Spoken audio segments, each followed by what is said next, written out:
So I saw this Kunun Tsamiya or tamarind millet grow or tamarind millet pap and decided to give it a try.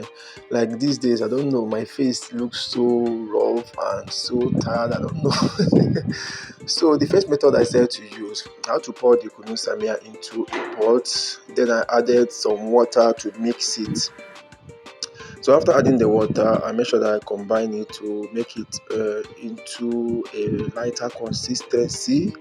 Then after mixing it into this lighter consistency, I had to transfer it onto the gas burner or the gas cooker, and I started stirring it constantly.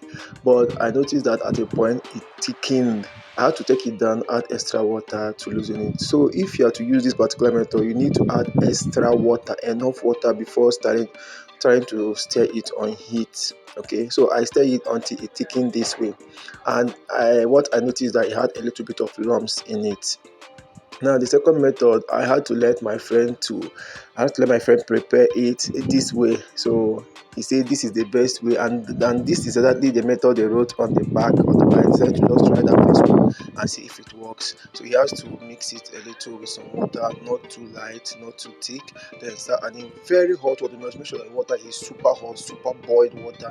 Add it as hot as it is. That is when it's going to form. So this is the one he made so light and no lumps, and this was the first one that I made. So to enjoy this, you can add your milk and the sugar, or you can add honey. Thanks for watching. See you guys.